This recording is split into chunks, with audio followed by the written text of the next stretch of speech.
Hello, Boopsies. Thank you for joining me today.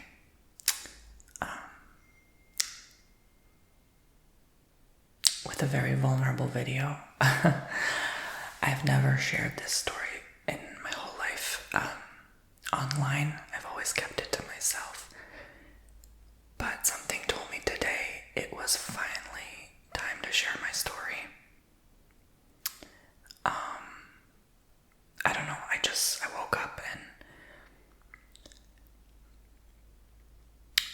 I've always found the message from God is always like when you first wake up, that download you first get, that first thought, that first impression, when you first wake up in the morning. And this is what compelled me to make this video today.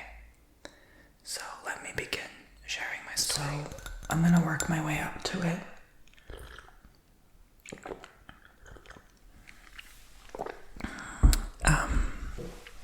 And I think attending online counseling has helped me as well, and realize things, a lot of times with counseling, it's mostly like me just talking, and then I come up with my own conclusions. That's usually how talk therapy works in general for most people. And I've came to the conclusion that a lot of issues stemmed from my father, which I never speak about, but I'll tell you probably near the end why I feel more comfortable sharing now than before. But basically, I've had a lot of anger issues and resentment. I always even honestly was jealous or resentful of people who had healthy relationships with their dads. I'm trying to adjust myself, I'm sorry. I'm trying to get comfortable because my back is weird. I've always had a weird back, so no chair is really ever truly comfortable for me, which sucks. I can never get comfortable. But just seeing the smiles on,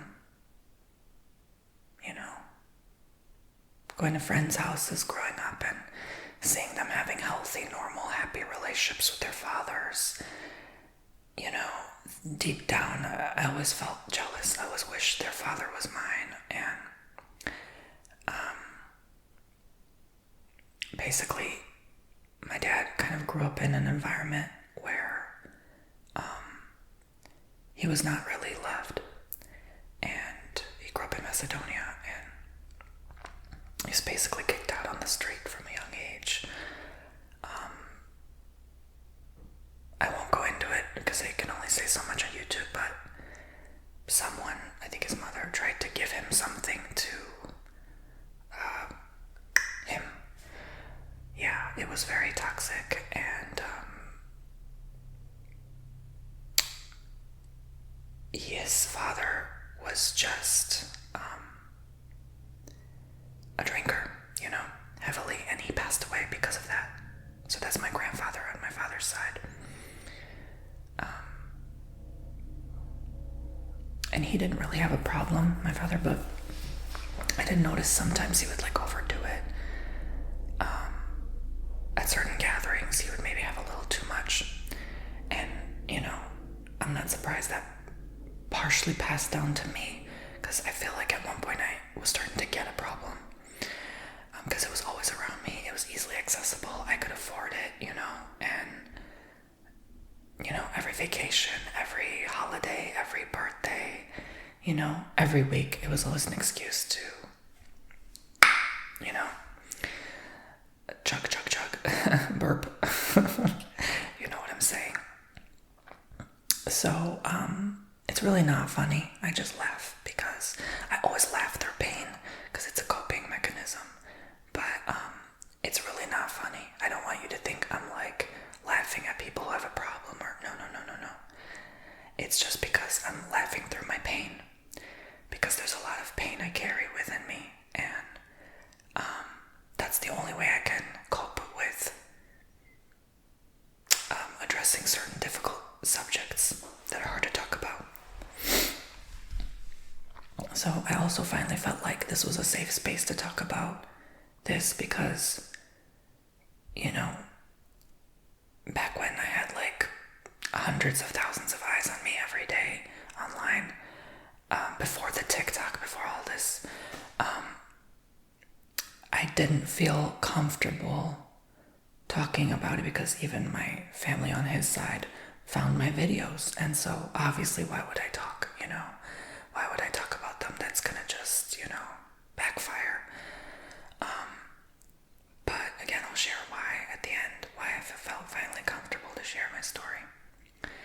But it goes way back, and sure, I'm gonna have my view of the story, respectfully, I'm sure he has his view.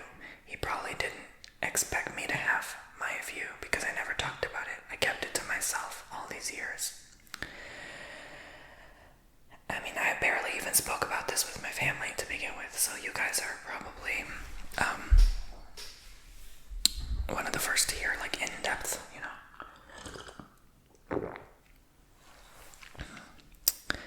And now that I'm in my 30s, I feel more at peace with the subject, but there's still a lot of pain I carry. That doesn't just go away.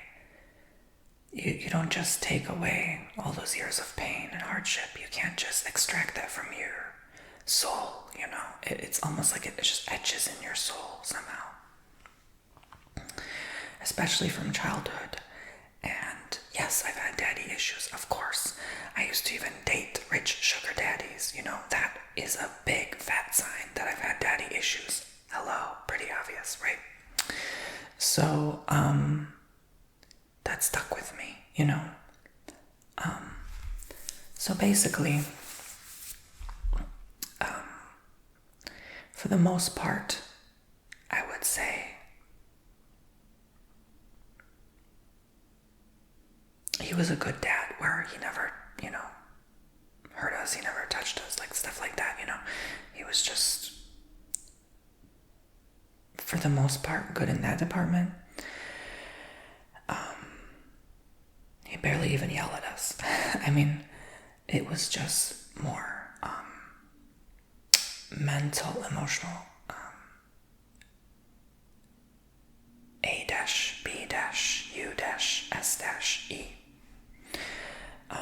And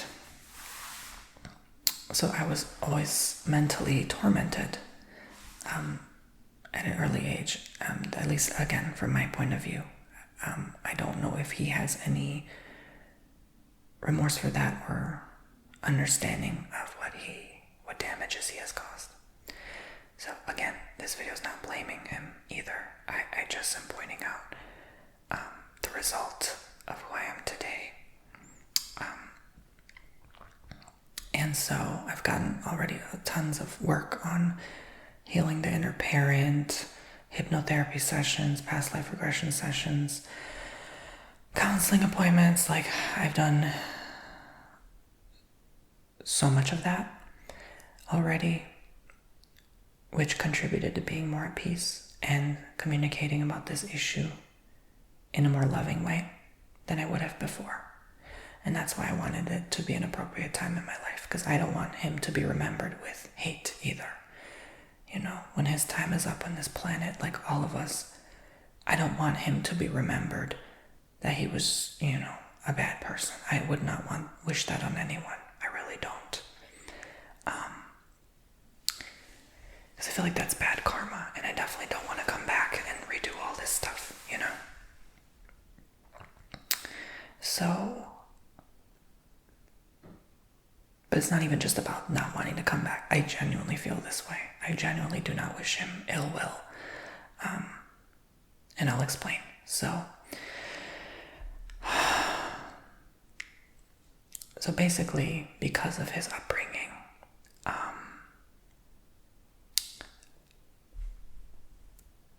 no, obviously he's not going to be perfect.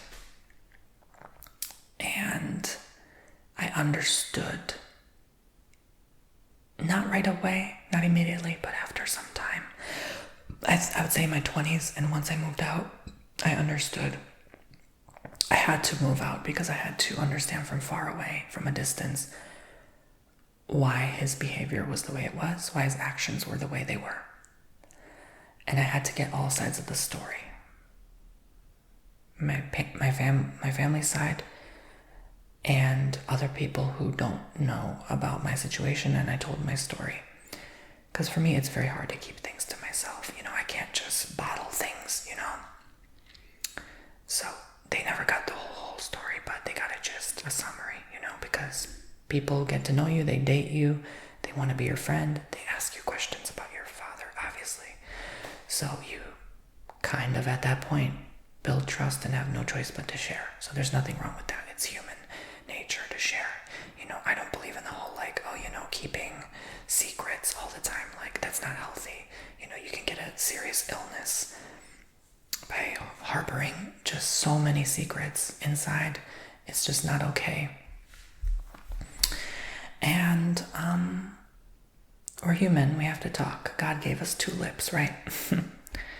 So I felt like I did hear a lot of arguments, although there's denial in the family. I did hear a lot of fighting. So that alone, to the point where I actually felt traumatized. I remember one day just putting my hands to my ears and my head like this and shaking because I couldn't stand the yelling. And that affects you when you're very young, when you're 12, 13, that adds up. I wanted to run away so many times, I actually did. I made a story time about that too, about 4 or 5 years ago. And I wanted to escape him. I grew a hatred, a resentment for him. And that was my only focus at the time too. I just wish he would vanish. I wish he would disappear. I wish the worst. I wish something would happen to him. At the time, many moons ago. And that's when I officially made my only focus was to leave that house. So I was more best friends with my mother, but with my father we barely spoke. He would always work. And we'd barely see him. And when he'd come home, he would just come home with this negative energy that was indescribable. It was just he would just in a weird way dump that on us, and he wouldn't barely even talk to us. And if we talked to him, it's almost like we had to talk to him first for him to talk to us. And he would just always come across so negative, so down. And I understand his job was, sometimes he would do heavy manual labor. It's not quite construction, it's could be demolition, could be home remodeling, but a lot of times it was heavy, And so he would just come home and kind of release that stress maybe on my mother in the way they communicate to each other, and she never really liked him that much anyway to begin with. I won't go into that story, but my mom has a whole backstory alone. I will never share until the right time, and I'll tell you why in the future. But basically, it was always just this air of negativity, and when he would leave the house, it would be so much more cheerful, so much more happy. And when he'd come home, it would just be this darkness, this heaviness, and we could all feel it. And the thing that bothered me the most was when we would, God forbid, say something that just would offend him, or, we'd have an argument with him, as any other normal family would. He would ignore us for exactly every time. I don't know why. 3 days straight. And it would just be the most neglectful thing ever that I've ever experienced, And your parent just not to talk to you no matter what, you have a question for them, or you want to tell them something important, you can't. And you don't know why they're doing that. They just wake up in the morning and just not talk to you. And it gives you so much confusion. It gives you so much doubt and hatred inside. And it eats at you. I remember that feeling. It's one of the worst feelings to be ignored. It's a form of torture, in my honest opinion. And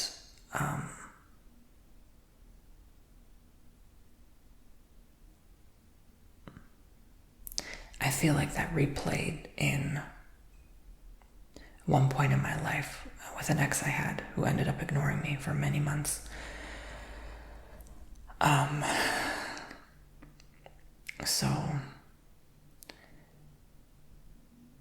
there was one period where he didn't work for about 7 months, and the economy went to the gutter.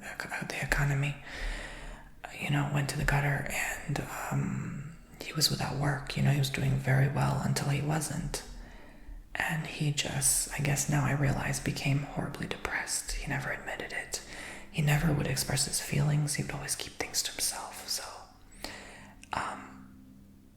I feel like that did not give me the proper tools to practice healthy emotional intellect either. It felt like a very volatile home, because my mom was also the extreme opposite of him, so I didn't know anything but volatility. And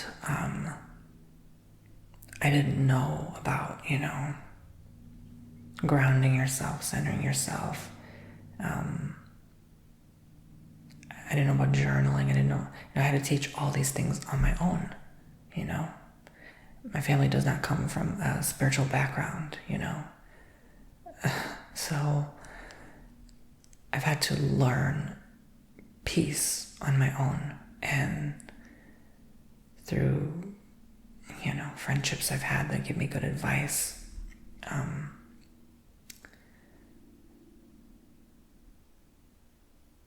at school I've always been problematic, involved in drama, negativity, I lost count how many times I went to the dean's office, vice principal's office, teacher's office, guidance counselor's office, you name it. I've been there, I've done that.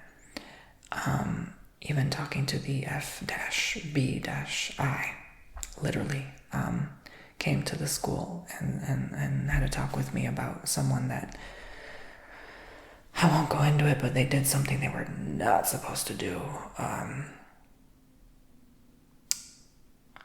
involving me, and I was not the one in trouble, they were, but that gives you an idea of how problematic things were with me. There would be times I'd sneak out in the middle of the night and go see someone, or like I said, one time I just completely ran away from home, and then I kind of eventually ended up coming back for, it was just a day, and they were gone. They were not there, so they never knew, they never found out. I was experimenting with different things, so that was my way of rebelling, of saying, middle finger to you,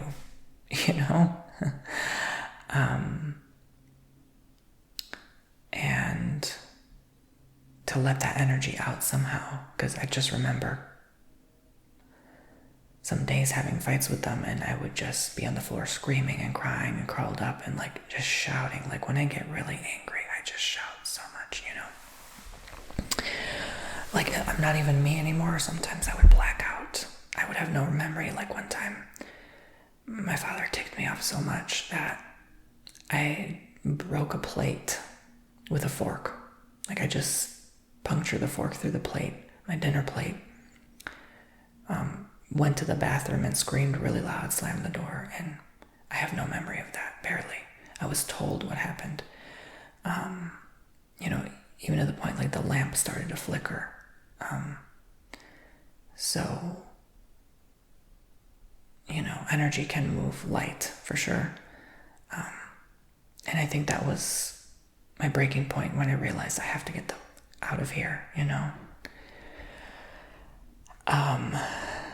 But I inevitably realized much later in life that I was was just running from my problems instead of facing them.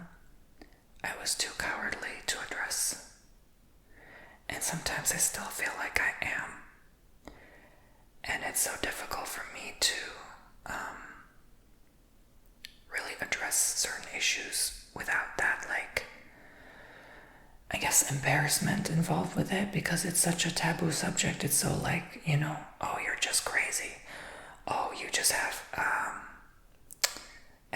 an entity attachment, or oh, you just, there's always someone that knows better, right? There's always someone that has a freaking opinion about what they think you're going through, and they don't actually know you and what you've been through. And so it's very hard to be heard. It's very hard. This is why I love story times, because I feel like my story can finally be shared and someone can freaking listen, I feel like nowadays their noses are stuck on that effing device, that stupid phone. And people don't want to look at each other anymore. Put the phone down and just talk, I'm speaking to my generation of people too. I feel like we're all ignoring each other. Like, this is horrible. We live in such good times, but terrible times at the same time. And I think there's many people walking around unhealed. So, how lame is it we even need a stupid phone to talk to a counselor, right? Just because the specific counselor you need for anger management and CBT, cognitive behavioral therapy, is not in your area, I'm not going to drive 4 hours for a session once a week. Are you kidding me? I don't care how much help I need. So, for the longest time, I didn't get help because I was too prideful. I didn't think I needed help. I thought I was better than that, smarter than that, I could figure it out on my own. I could just talk to God. I've been through the whole rabbit hole of religion. I've been through the whole, in and out of all of that, and nothing helped. Nothing truly got to the core of an issue until I decide I'm going to work on this. I'm going to choose to heal, because at the end of the day, we make choices in life. You're going to stay stuck and pity, or you're going to get the up and move on, right? So I chose get the up and move on, right? So, and that was very empowering, and I feel like I got my power back. But at what price, right? I became more angry, I became almost too empowered. And it affected my friendships, my relationships.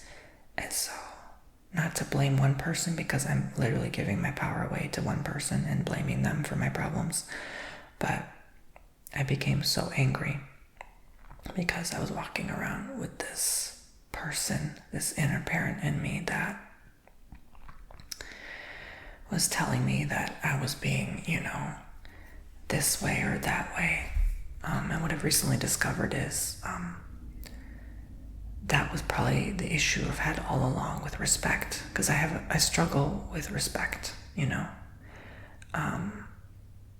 I've struggled with boundaries for the longest time, but now it seems like, respecting rule, authority, law, I still struggle with that. And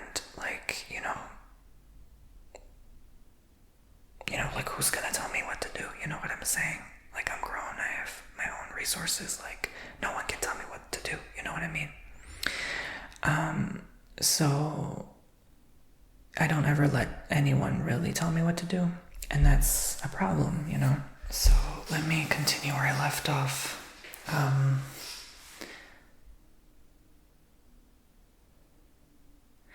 So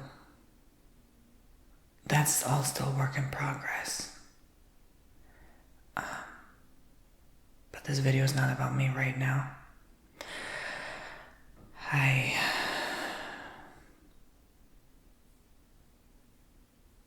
feel like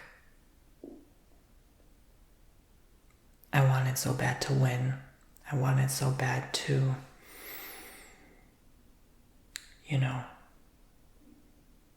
prove him wrong. So many times I just remembered that inner parental voice, of his just telling me I'll never amount to anything. And, when I was his age, at that time, he was doing so much more than we were, and we were lazy and didn't want to work.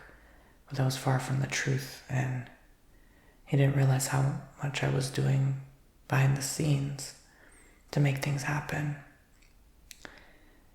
And then, even when I ended up moving out,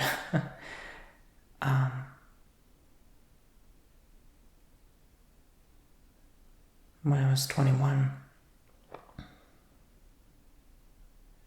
he never really even given me money or anything. Like, I just remember so much money went through his hands and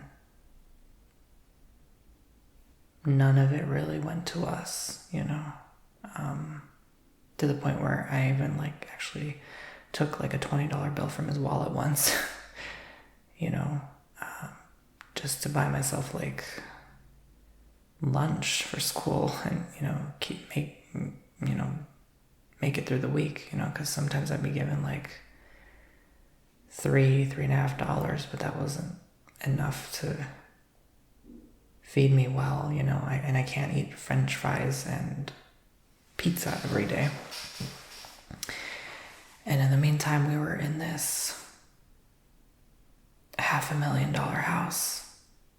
It just didn't make any sense to me. I slept in the same twin-size mattress.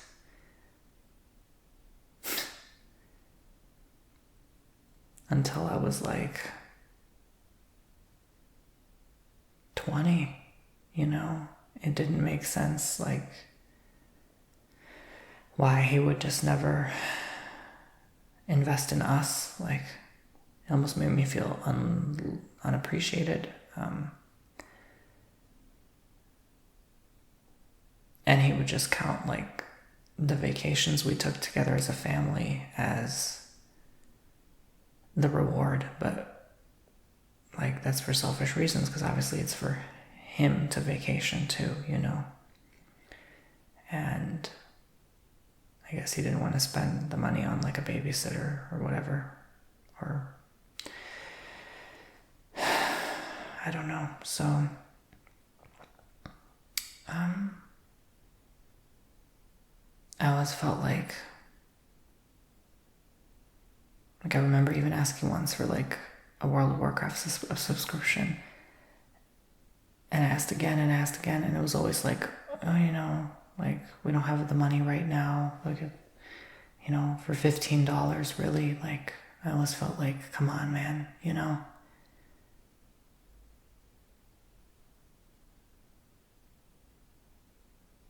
You have $15, you know what I'm saying? That's no excuse. So, I just remember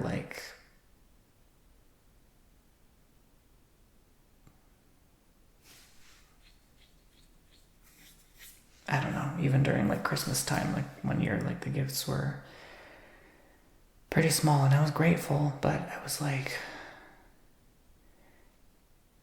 thinking to myself wow, you just bought a brand new car, and then I don't know, I always felt my mom definitely put more effort into gift giving and all that stuff. She always made an effort for us, even to this day. She just came over to give me a home cooked meal. I mean, she's awesome. She's the best mother ever on planet Earth, No mother is responsible for their child after 18, but she's always been there. And I feel my father was missing a lot in my life, and it sucks, And there were a lot of times where in these several years of ignoring him, I haven't spoken to him in going on 9 years now in June. At all, not a single word. Blocked his number, ignored his voicemails. You know? And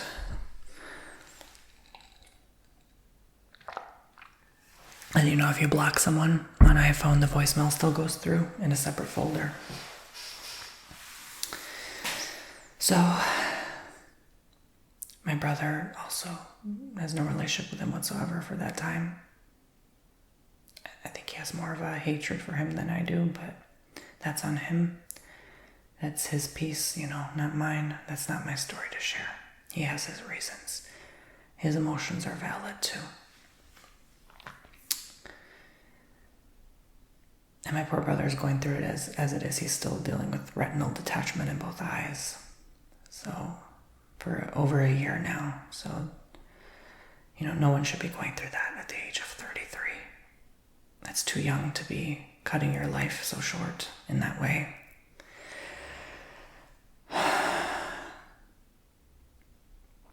So it's been hard. You guys don't even know the half of it. Again, there's so much I can't say.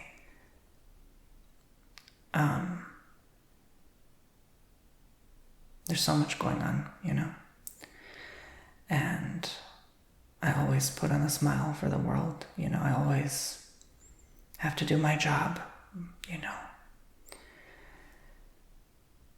I always have to be there for other people.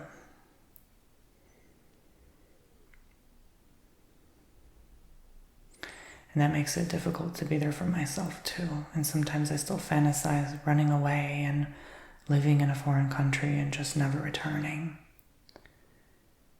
And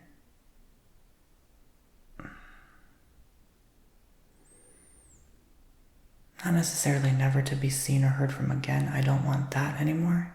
I'm not hurting that badly. But I just feel like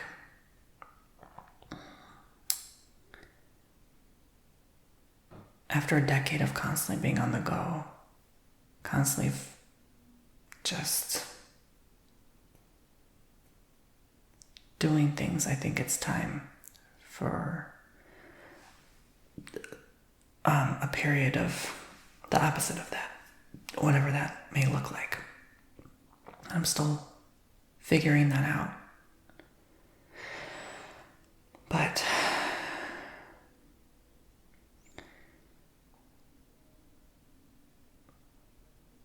moving on from that, my thoughts are everywhere now.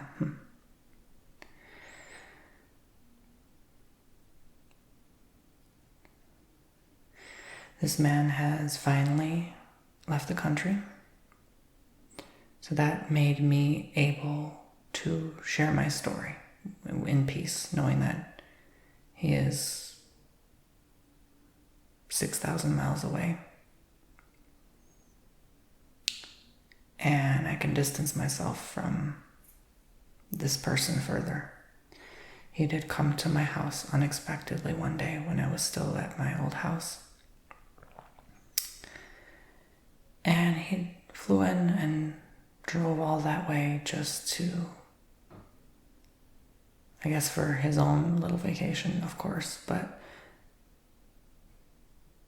I guess just to say hi. I was home. I never answered the door. I heard the knocks. I saw him through a peep in the window, and I didn't even recognize him because he was so skinny. He was so frail. He just looked so short. He's a short man.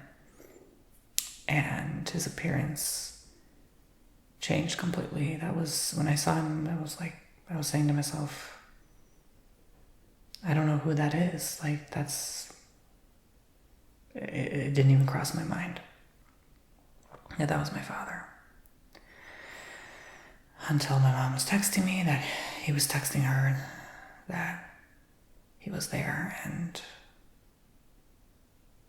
she told him I wasn't home, I was away out of state. And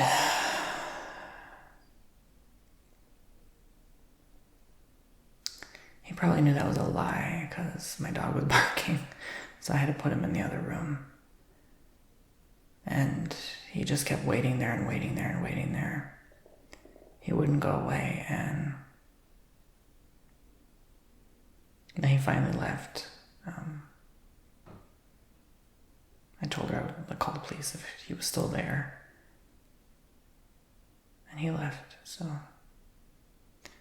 I saw, of course, he was renting a very nice car. Like,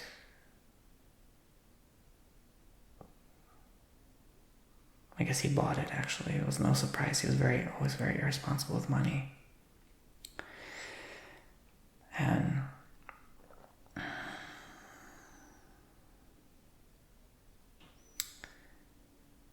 that just made me more angry. And then when he finally was gone, I saw the car left. And later I found out he actually came with one of his friends, which was his sister's ex-husband.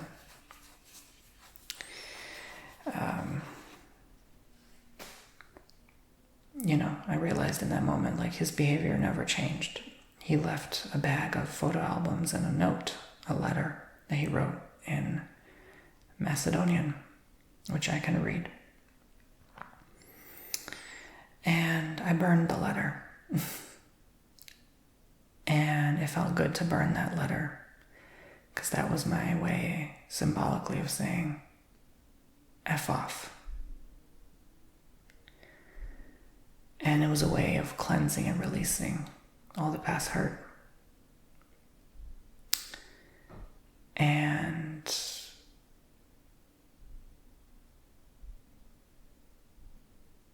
I don't know what I did with the photo albums. But I think I got rid of them. Like, we didn't keep them. I think we just threw them in the trash. I really don't know. Because his sister is evil. I'm sorry, but she's like a witch. She does spells and stuff. So, we thought maybe they put something in that album. And we always jokingly say, but really we say that family is cursed. They're very wicked. We don't talk to them. Because she at one point put spells and witchcraft, Turkish witchcraft, and my parents' clothing, stitched it in there, and they had to burn it. And they had to go to a special witch to cleanse all that off them. And they said we were safe and protected. There was a veil of protection around me and my brother.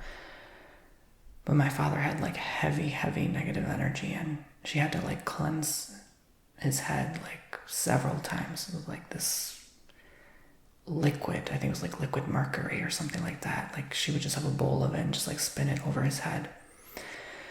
So it was some heavy, heavy witchcraft. And then things got noticeably better for the family, but we've always had to hire a priest to come and bless the home, because we've always run into on and off issues. And so it's a very heavy subject, that I'm never afraid to talk about, but I just feel every time he would come into our lives, things would be awful, things would be stirred up. And then that one time, he just called and left a voicemail. I don't know what I was thinking. I decided to unblock his number because I felt bad. I was crying because I lost a couple family members in a short period of time. So I got sentimental, and I was worried, what if he's next? Because I do believe death comes in threes. It does. And so I thought, okay, I'll just leave him unblocked because maybe he'll reach out and I might maybe respond. I never did. It was Christmas Eve. I never answered his phone. And he was saying something. He didn't sound like himself. He sounded like he was reading a note. But I heard the voicemail and then I just redeleted, And I let my brother hear him, and he said he has no desire still to reach out, even on Christmas. And then after that, just all hell broke loose. So much happened, so much went down with my family. I got into like so many fights with my brother, and just like things just went downhill from there. I sold the house. I just couldn't stand being there anymore. It's almost like his anger just like projected something back at us, or in a weird way. But I'm glad he's gone, you know. I feel like the evil has finally left, you know, the evil force. And I'm not saying that that's my father. I'm saying whatever unlove has attached to him and dumped itself on us, that is finally gone. And it feels like a cleansing. It feels like a purifying. It feels like a release. Something has definitely shifted since he's left. So now I feel like my family can truly move on and heal and be far away from these wicked energies. And I'm grateful God blessed me with so much abundance when I was in my early 20s to be able to move out and escape and find peace and start a new life in a different state. And it got so bad to where my mom was going to divorce him. So the only way she could, rightfully and legally so, was to have him come visit me in my old apartment like 9 years ago, and pretend like everything's okay while she packs her stuff and leaves. And then he would return home to an empty house. So I had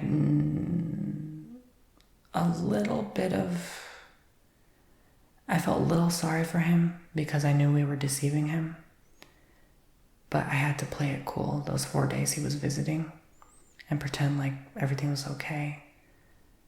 And like he was always the type of person like, you know, I'll give you something.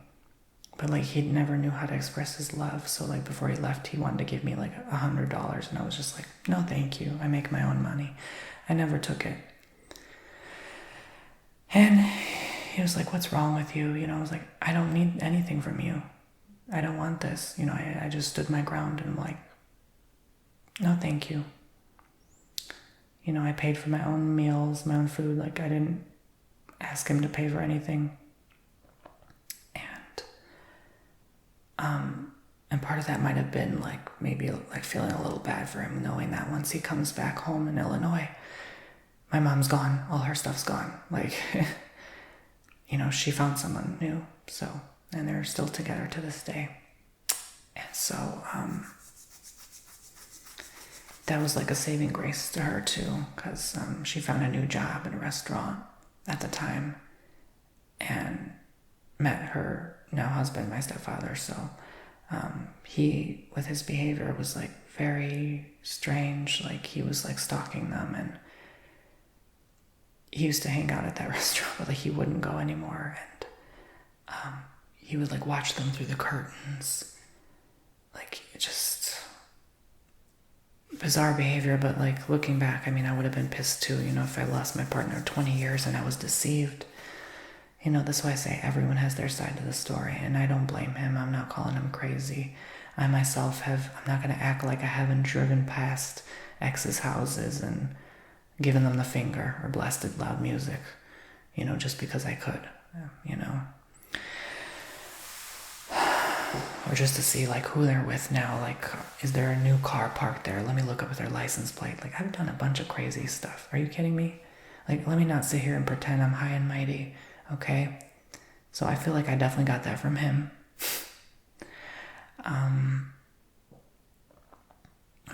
It's funny to me. It really is. Like, I think we're all crazy in some way, right? I think God sprinkled a little extra crazy in me, though. But anyway, ciao.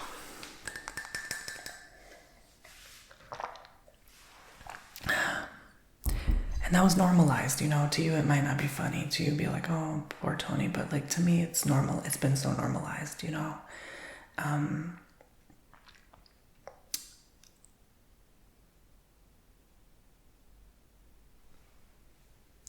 what can I say? I mean,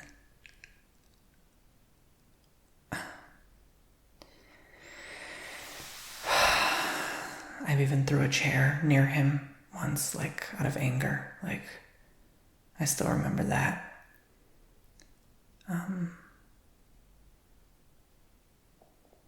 I had to get a way out. Like, look, I'm not going to pretend, again, through this whole thing, I was the victim.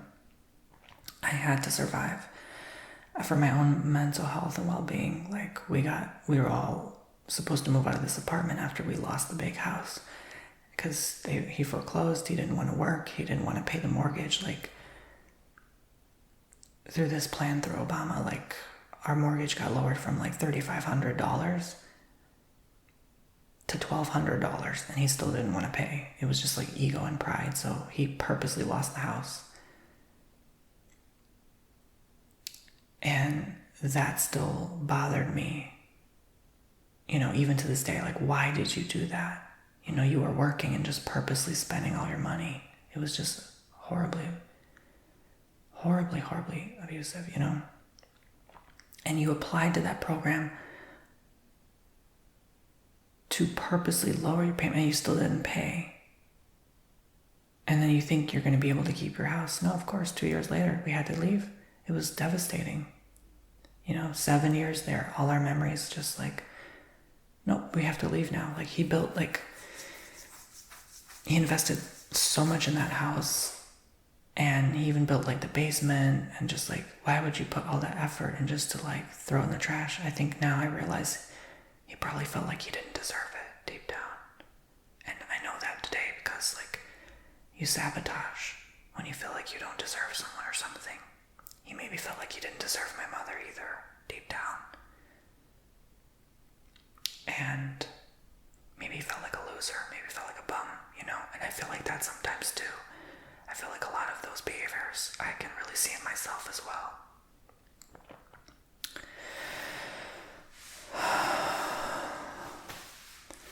So this day I still miss that house, and it still hurts. And I feel like that's why I let go of so much in my life too, even my old house. Like, I felt like I didn't deserve all this, Maybe it was mostly boredom and like the not so nice relationship I had with my brother at the time, but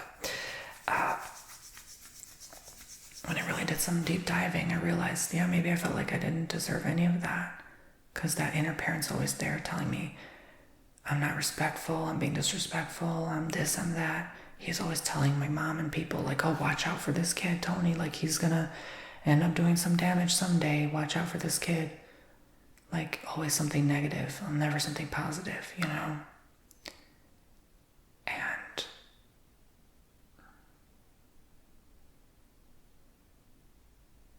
it's like, how about you watch out for yourself, Like, why are you always projecting that onto me? And that's why I always felt like people were always blaming me for stuff, mad at me for stuff. Like, that just stuck with me in my subconscious. And I've always been, I feel like, a little pessimistic too. Because that's the culture and the environment, Like, I mean, I won't say like my people, but like Macedonians, like, they're not, for the most part, the most positive people.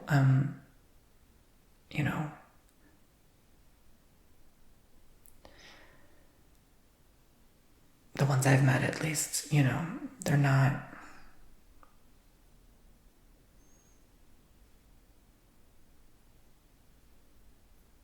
I don't want to say they're not forward thinkers, but like,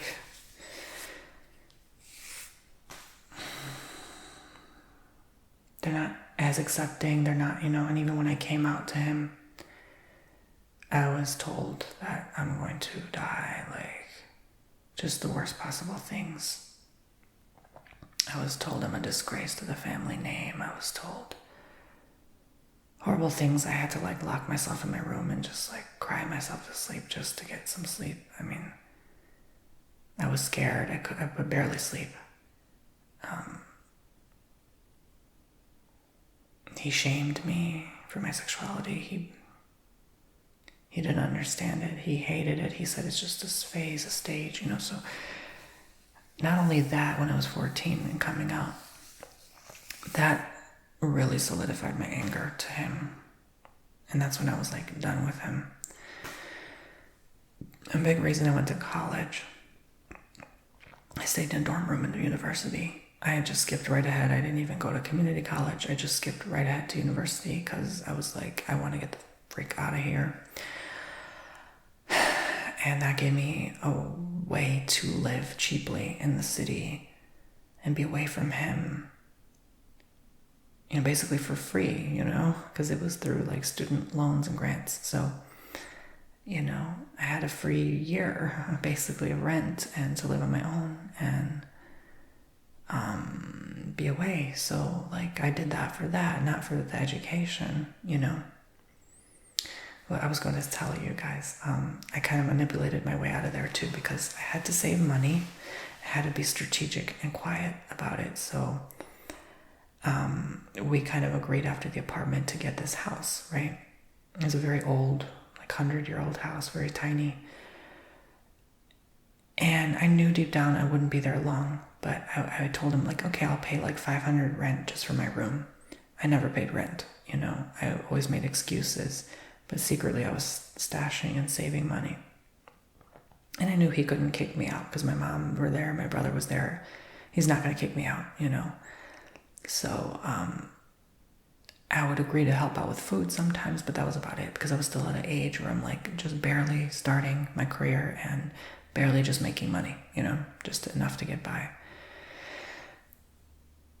And then, like I said, I just feel like God was just blessing me with so much at that time, because he knew I had to get out, like for some reason, like the divine plan, like my mom had to get out, my brother ended up stuck with him at that house and they got into a horrible fight after she divorced him and basically threw my brother's stuff on the street and kicked him to the curb. And my mom had to take him in with my stepfather. And so that also gave us more resentment toward him. And then one morning I remember waking up in my apartment and just reading all these horrible texts from him about my mother and how much of this she is and how much of a horrible person she is. And I just got so fed up and I blocked him. And from then he never heard from me again. And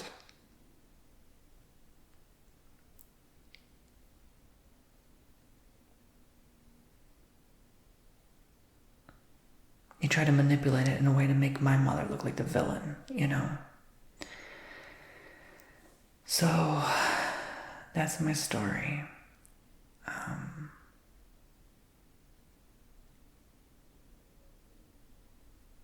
I don't know what else life will bring, but I just remember some guy I used to date long ago, briefly, was reading like Lenormand cards. They're kind of like tarot or oracle in a way. And he foresaw my father getting horribly ill. And I was like, what are you talking about? He's like, I see some health tests. I'm like, okay. And then not long after, I realized he was getting all these health issues. And for the longest time, I guess that's why his appearance looked so frail when I saw him years later and I didn't recognize him. But even then after, I said to myself, like, that was my dad. That's not my father. I don't know that man because he looked so different, you know. But still a part of me was sentimental. Still a part of me stuck by that door just to be closer to him, you know.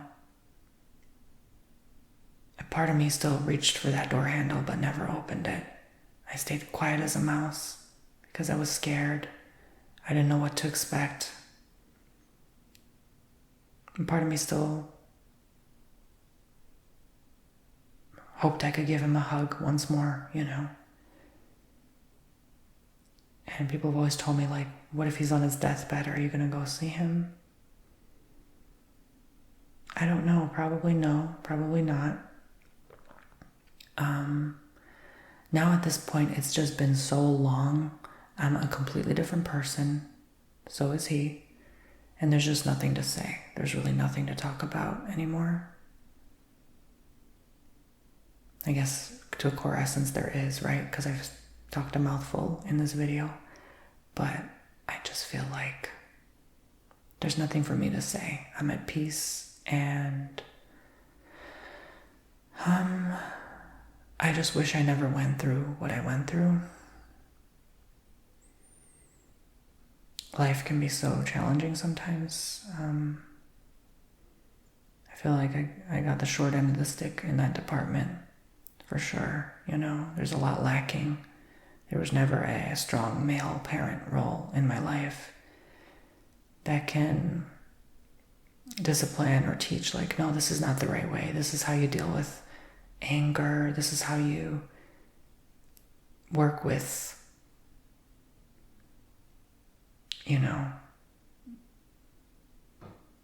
being a male in this life. And I never really felt like I could call myself a man respectfully, because I just didn't have that supportive role. And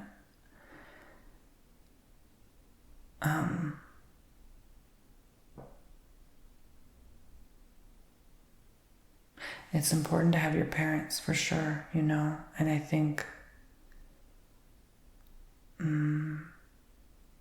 it always feels like something is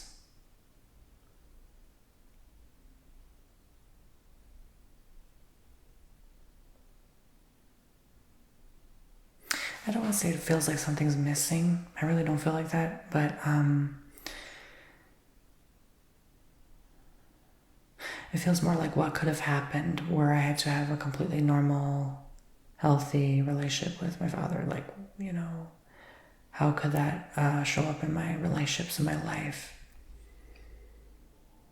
And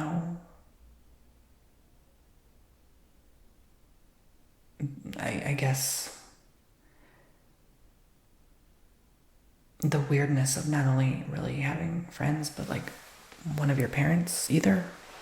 Not even to have grandparents. Like, I only have one living grandparent alive, my grandmother on my father's side, but she's also moved to Macedonia, so I never really had that,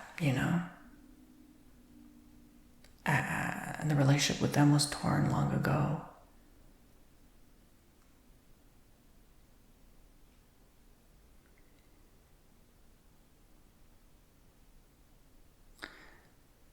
So I really don't have much in this life, I don't have quality relationships, which that makes life, I believe, richer, If you don't have money, but you have good relationships, you have everything in my book.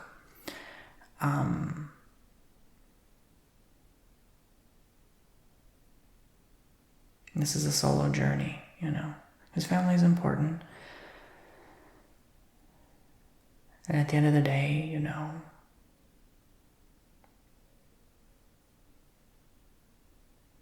I still struggle with feeling like I can be heard. Like, sometimes I feel like even like, oh, is this counselor really listening to me? Or do they even care?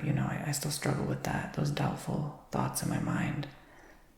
And I've been told so many things like exercise and journal, but like, to what degree do you do that?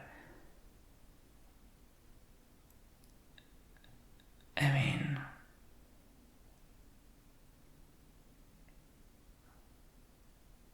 it can help for a while, but like, you have to keep digging at it. You have to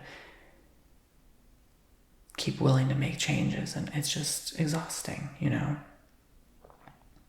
Why does so many memories from the past have to affect your life today? Why can't it all just be erased from your memory box? Why do we live this life that's so complex? And then it ties in with like karma and reincarnation and soul contracts. Like, I won't even go into that,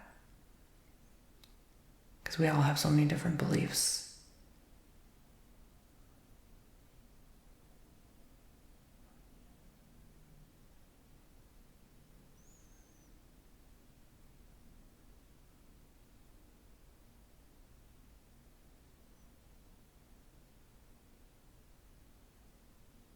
And I wish there was one easy answer. Like, people want to make it seem like, oh, the easy answer is just find God, And it's like,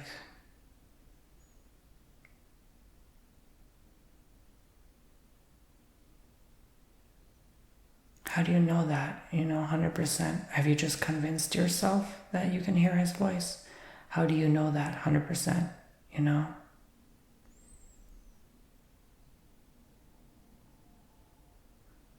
I do believe God is inside of us and we have all the answers we need. And it doesn't have to be a lonely experience to know yourself and love yourself, But not to be just a lover of self. There's a difference. And I feel like that's the complexity of humanity. And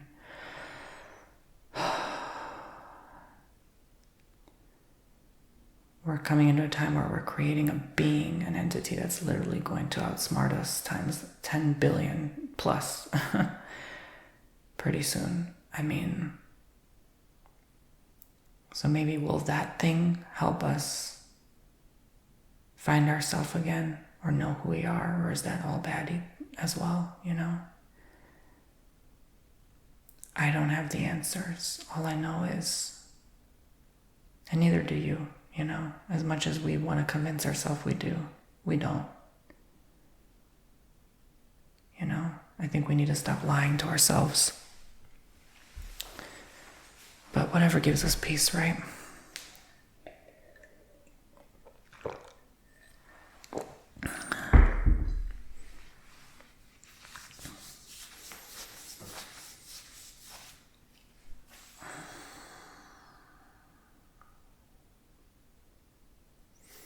So,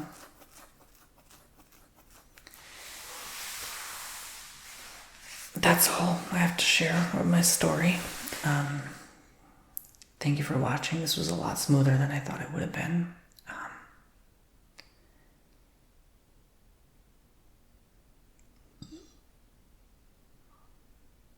I don't know what compelled me to share today. I'm feeling a little confused right now. There was really no point to this video. I just wanted to share as to why you've never heard about him. I've never brought him on videos. Just one video, I think, long ago. And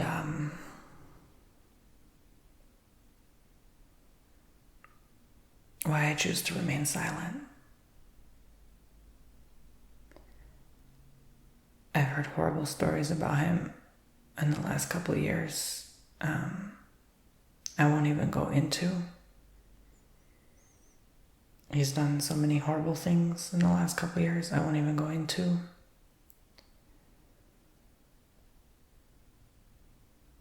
He's had this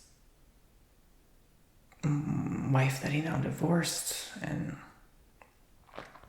he was locked away for a short period of time. He actually came to visit, and he got into a car wreck and hurt his neck. So some energy always just pushed him away from us, and it's almost like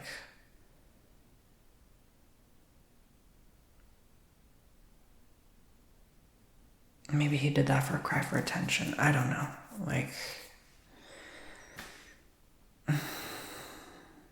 It's just such a confusing energy, really. I think he's gone crazy. He spent all his money on just girls and stuff like that. And just last time I heard, he just was like a Uber driver or something like that. I don't know. It's not my life to live. I'm just sharing my story.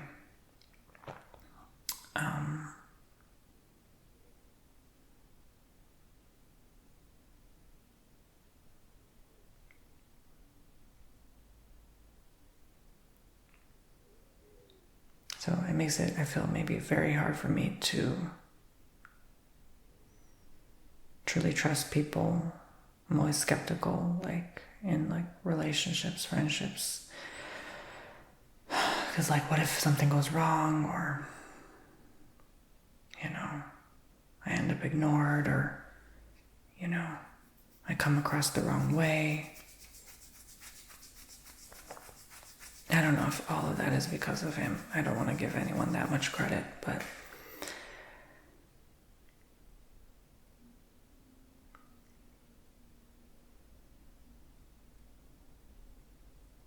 sometimes you're just so tired, you're so tired of doing the work. You're so tired of working on an issue. It's like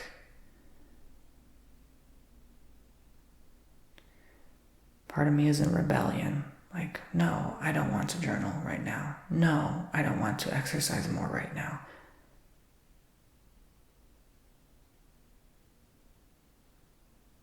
You know?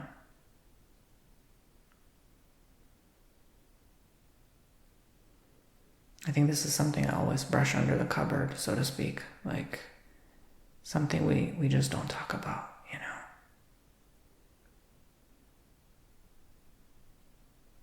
Yeah. So that's my story. I'm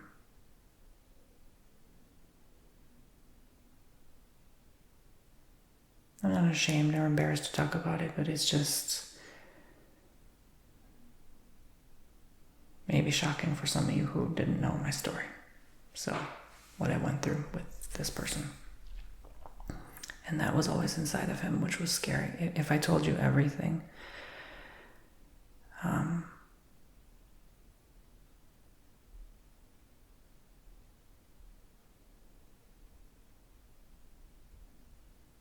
like, it's just, you'd be shocked. I mean,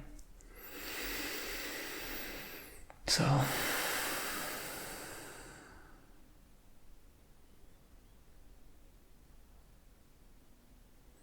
I would say in this moment, appreciate who you have in your life, especially if you have a good supporting parent. And if you are the parent, don't mess this up.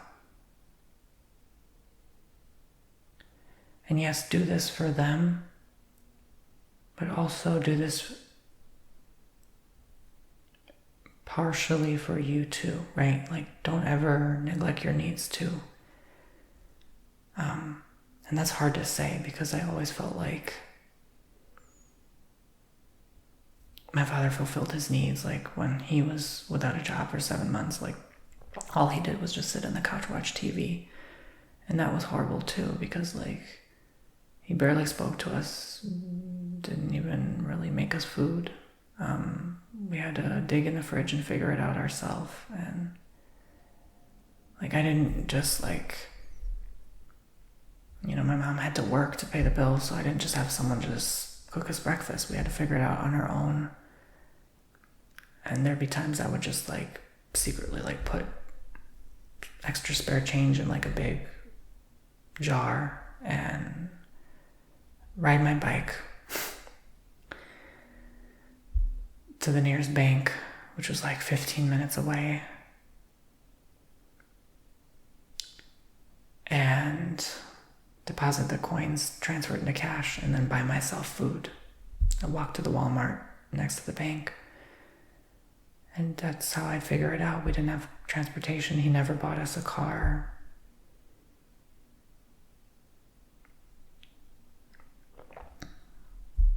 And he'd always make it an excuse, like all my friends had cars and they barely, like, I was like the only one who drove the school bus for all 12 years of school. His only excuse was to say, my father never even bought me a bike, so why should I buy you a car? Like, even all that, he could have just bought a tiny used car for like $1,000. They still exist. He's went through,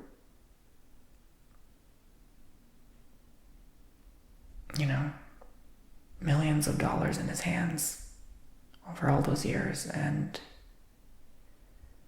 you can't change that mattress, you know, you can't, I don't know. It's just silly, you know.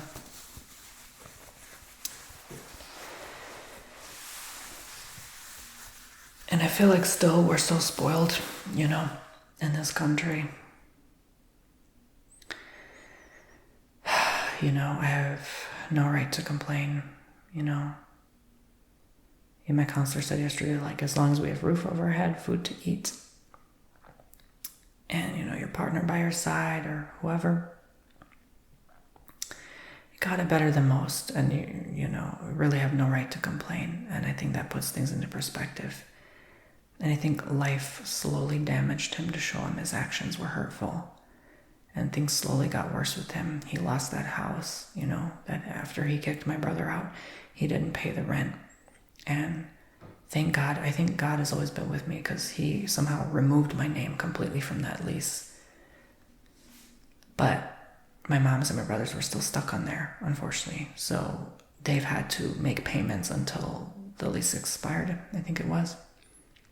And he just left with no regards and went to his sister's to live because I think she has like an apartment building. So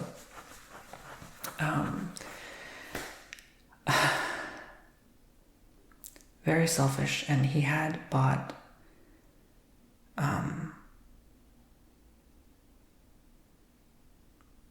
this expensive Mercedes van for his job.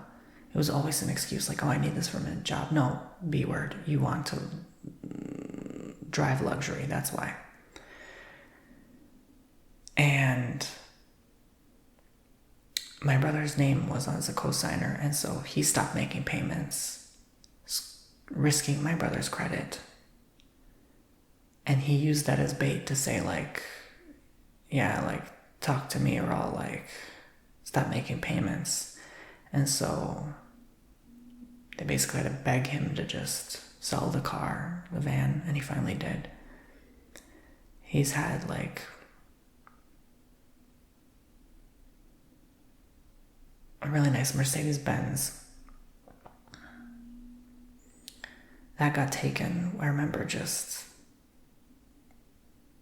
the collectors coming, like knocking on our door really loud, like 1, 2 in the morning to collect the car because he stopped making payments. Like that alone is just like scary. Then he got another van taken. So we ended up with just one used car. And just because of his greed, his irresponsibility with money, just splurging and incessantly, he lost all the homes he had.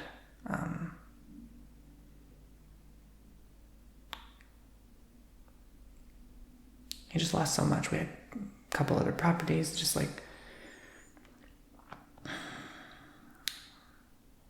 and then we eventually lost the main house we had. So that was just horrible to just experience and see the stress that put my mom through, going from everything to nothing and in debt, and on top of that, and starting from square one, and like complete bankruptcy, like twice they've done. And he just never, it's like he never cared. He just never saved for a future, never saved for my college, my brother's college.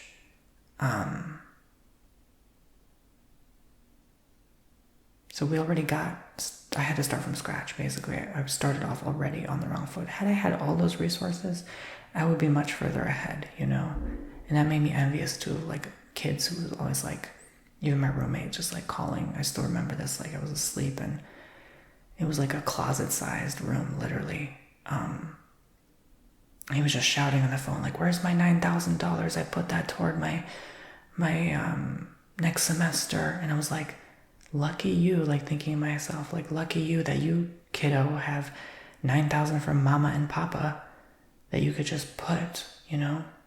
And there I was sitting in like $6,000 in debt because, you know, it was a student loan, and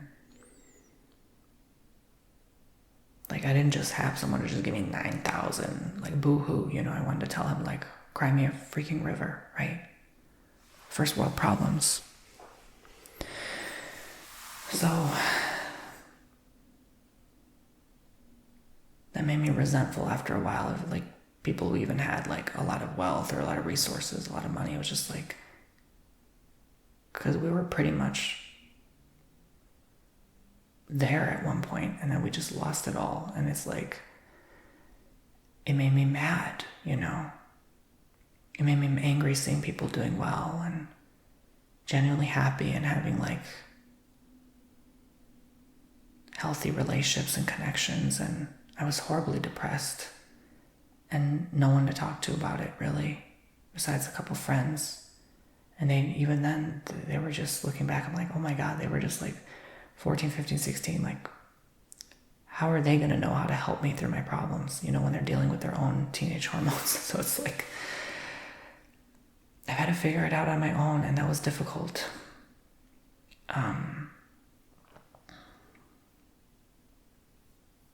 And even a parent doesn't truly know, even if you have like one parent to just talk to about stuff, even they don't truly know what that's like, what you're going through. And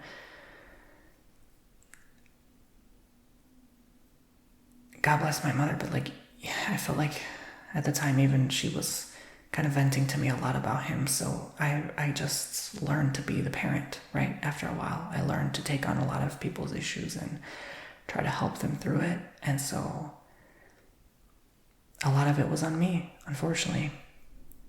But I guess God knew I could take it. So many times I've had such dark thoughts of not wanting to be here anymore when I was younger. And yeah, so I don't have too many fond memories of that time, unfortunately. And it took a long time to shift out of that mind frame, but it still follows me sometimes, unfortunately. And I've had to work so hard because I've always so fearful that I would lose everything like he did. And that stuck with me. Like, you better work hard or you'll lose it all, And that's not a way to live, And he never finished school. He has like an 8th grade education, so it was difficult to have genuine, deep conversations, intellectual conversations with him about things like this. So it felt like sometimes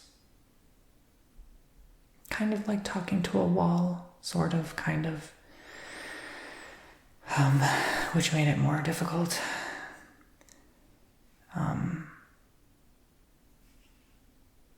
It just seems like he never just learned the lesson. He never cared to really learn the language in depth. Like, he just maybe just didn't care. And who can blame him? He's had so much to deal with in his life. But it made the relationship with those around him difficult. And he'd always talk about work. He'd just come home and talk about work when friends would be invited over, family friends. My parents would invite their friends over, and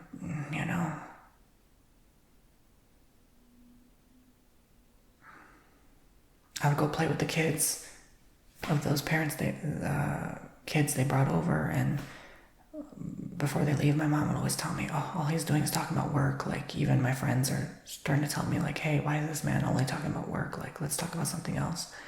And she'd be embarrassed. She was embarrassed to be seen around him. They were completely different. Even they were telling my mom, like, why are you with this man?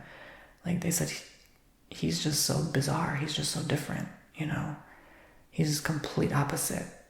I mean, I'm going to be honest. It was like a woman born in class and a decent family versus, like, I don't want to be mean, but it's just like a street guy, like, that's kind of like the difference. And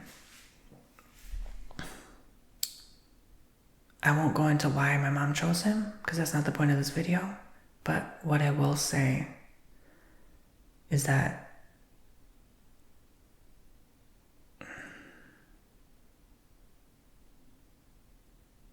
I think that's why I struggle with authority, because it's like I already don't have that parental figure in my life to tell me what to do and how I should live. And because I don't, why should someone else? It doesn't make valid, logical, reasonable sense in my mind, No one can, And I think that stuck with me. And that was the only thing that gave me power, is like, no one can tell me otherwise.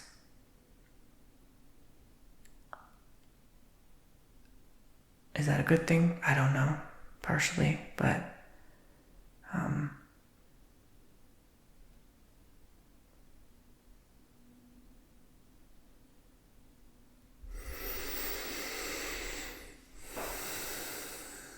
like I said, I only hear one side of the story, so there's a lot of unknown answers and a lot of questions still. Maybe I may never figure out. But